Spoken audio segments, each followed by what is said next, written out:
موعد مباراة الأهلي القادمة بعد الفوز الكبير على وادي دجلة ب3 أهداف مقابل هدف.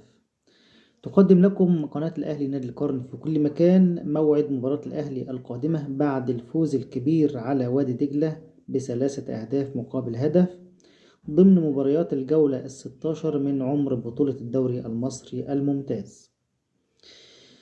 يواجه الأهلي في مباراته القادمة يانج أفريكانز التنزاني ضمن منافسات بطولة دوري أبطال أفريقيا في لقاء يحمل أهمية كبيرة لكلا الفريقين في صراع المجموعات، والمقرر إقامتها يوم السبت المقبل الموافق 31 يناير في تمام الساعة 1 مساء ضمن منافسات بطولة دوري أبطال أفريقيا.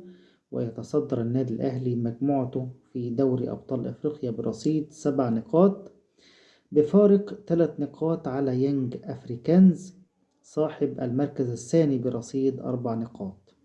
ويأتي الجيش الملكي المغربي في المركز الثالث برصيد نقطتين، ثم شبيبة القبائل الجزائري بنفس الرصيد في المركز الرابع والأخير. ترتيب الدوري المصري بعد فوز الأهلي على وادي دجلة ب3 أهداف مقابل هدف. أشعل النادي الأهلي المنافسة في جدول ترتيب الدوري المصري بعد ما حقق فوزا ثمينا على حساب وادي دجلة بنتيجة 3-1 في المباراة التي جمعتهما يوم الثلاثاء مساء اليوم الثلاثاء على استاد القاهرة الدولي ضمن منافسات الجولة ال16 من مسابقة الدوري المصري الممتاز. وسجل ثلاثية الأهلي كل من محمود حسن تريزيجيه وأحمد سيد زيزو ومروان عثمان في الدقائق 25 و45 و67، بينما أحرز زياد أسامة هدف وادي دجلة الوحيد في الدقيقة الرابعة من الوقت بدل الضائع.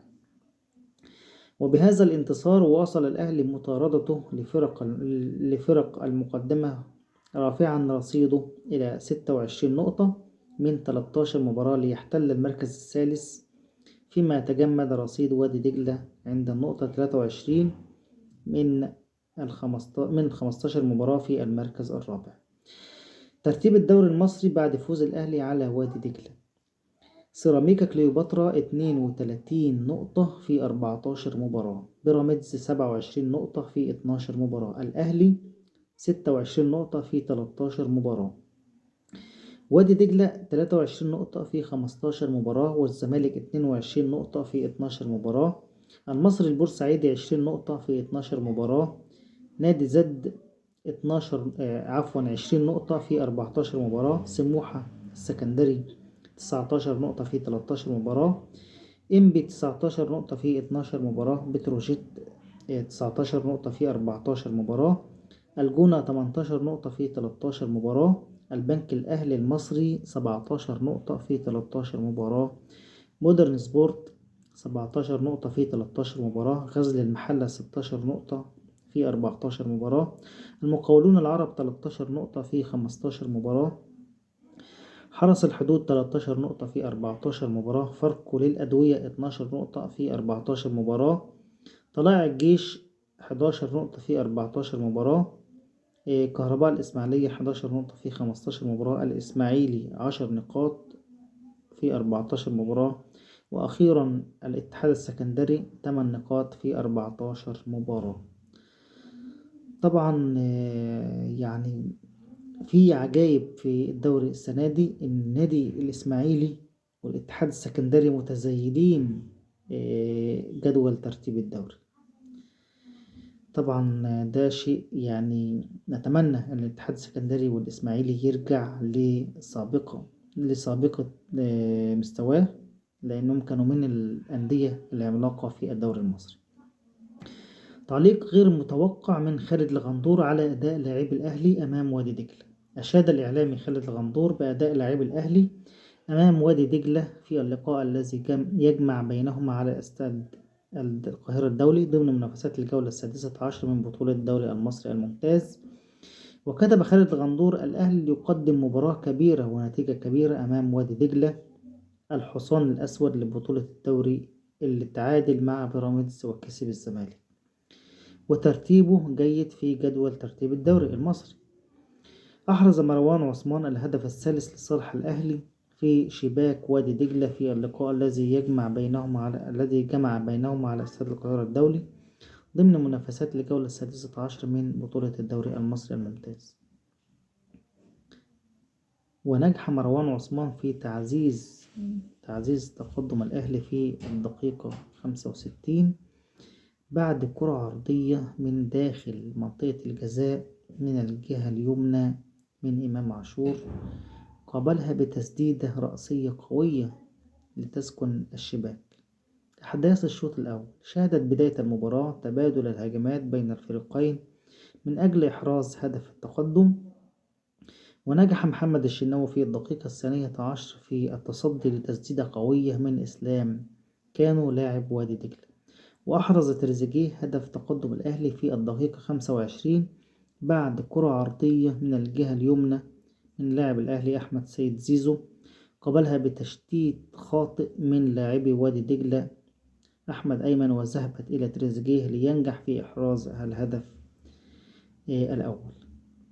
وعزز أحمد سيد زيزو تقدم الأهلي في الدقيقة 45 زائد 1 بلس من ركلة جزاء بعد عرقلة إمام عاشور داخل منطقة جزاء وادي دجلة، ويحتل النادي الأهلي المركز الثالث في جدول ترتيب الدوري برصيد 23 نقطة من 12 مباراة، فيما جاء وادي دجلة في المركز الرابع برصيد 23 نقطة في 14 مباراة. طبعا دي كانت كل أخبار النهاردة عن النادي الأهلي ومباراة الأهلي القادمة بعد الفوز الكبير على وادي دجلة النهاردة.